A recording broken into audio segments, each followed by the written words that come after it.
जिनके यहाँ पहले का बिजली बिल बकाया रहेगा वो आने वाले किसी भी टेंडर में भाग नहीं ले पाएंगे। वो सिर्फ पीएचडी ही नहीं बल्कि बिहार सरकार के किसी भी विभाग के टेंडर में भाग नहीं ले पाएंगे। जितने भी ठेकेदार हैं और उनके ऊपर बिजली का बिल विभाग का बकाया है और वो लंबे समय से एक काम के बाद दूसरा काम तीसरा काम भी कर रहे हैं हमारे यहाँ, लेकिन अपने जो बकाया बिजली का बिल है उसको भुगतान नहीं कर रहे हैं। तो हम लोगों ने आज प्रोसीडिंग में लाया है कि विभाग वैसे लोगों को अब टेंडर में लाएगी कि जिनके यहाँ पहले का बिजली बिल बकाया रहेगा वो आने वाले किसी भी टेंडर में भाग नहीं ले पाएंगे। जब तक पिछला बिजली बिल क्लियर नहीं करते हैं आगे के किसी भी टेंडर में भाग नहीं ले पाएंगे। और वो सिर्फ पीएचडी ही नहीं बल्कि बिहार सरकार के किसी भी विभाग के टेंडर में भाग नहीं ले पाएंगे। इसको हम लोगों ने सुनिश्चित किया है। सर, इस तरह के कितने ठेकेदार हैं सर? इसकी सूची अभी तो आज पटना जोन का बैठक था, पुनः 23 तारीख को हम लोगों ने पूर्णिया जोन का भी बैठक रखा है। तो आने वाले समय में बहुत सारी हम लोग की योजना है जो हमारे सेक्रेटरी साहब अभी बता रहे थे कि आने वाले समय में बहुत सारी योजना है जो हम लोग धरातल पर उतारने जा रहे हैं। माननीय मुख्यमंत्री जी का जो सपना है हर घर नल हर घर शुद्ध जल का, उसको लेकर हम लोग बहुत सारी योजना है जिसको लेकर हम लोग आगे और भी चीज़ें आपको बताने का काम करेंगे। जैसे हम लोग का 4 जोन है जिसमें मुजफ्फरपुर जोन का पिछले दिनों हो गया था, आज पटना जोन का है, 23 तारीख को पूर्णिया का है और 25 को भागलपुर का है। सर, कितने पदाधिकारी पाए गए जो कार्यस्थलों का निरीक्षण नहीं कर पाते हैं सर?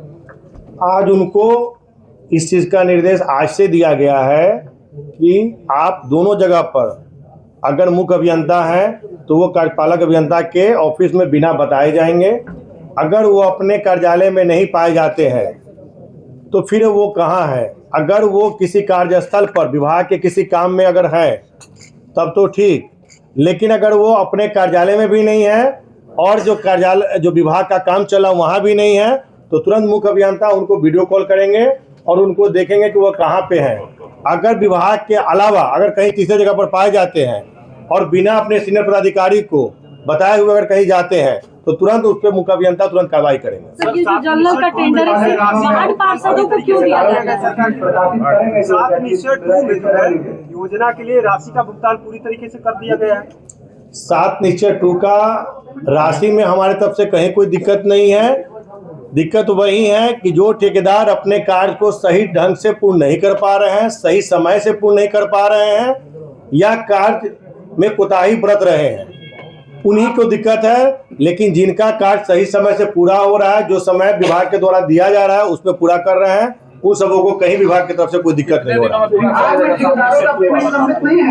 नहीं, लंबित नहीं है सर, कोई लंबित नहीं है, कोई भुगतान नहीं। 7 निश्चय के लिए क्या कोई डेट निर्धारित है कि 2 वाला? 7 निश्चय 2 का जो अभी कार्य चल रहा है, जैसे से कार्य मतलब अपना वो कार्य खत्म कर रहे हैं और अपना भुगतान के लिए हम लोग के पास बिल आते जा रहा है, उसका हम लोग भुगतान करते जा रहे हैं। सर, नल जल आरक्षक भी काफी परेशान हैं, उनसे जो वादे किए गए थे वो पूरे नहीं हुए अब तक। जैसे अभी तक का मुझे नहीं लगता है कि इस प्रकार की कहीं कोई शिकायत आ रही है, और अगर कोई ऐसा शिकायत आता है तो लिखित रूप से लोग हमको देंगे तो निश्चित रूप से हम उसको देखने का काम करेंगे। योजनाओं की समीक्षा कब करेंगे?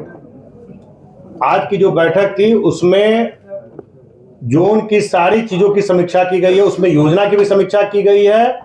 कितने जल मीनार बंद हैं, कितने जल मीनार चालू हैं, अगर बंद है तो क्यों बंद है, अगर किसी प्रकार की कठिनाई है तो उसको भी हम लोग देखने का काम कर रहे हैं। जैसे एक जल मीनार का हम लोग का आया था जो ठनका गिरने से क्षतिग्रस्त हो गया है, उसको हम लोगों ने कहा है कि अविलंब उसको डिमोलिश करके और फिर नया हम लोग उसको बनाने का काम करेंगे।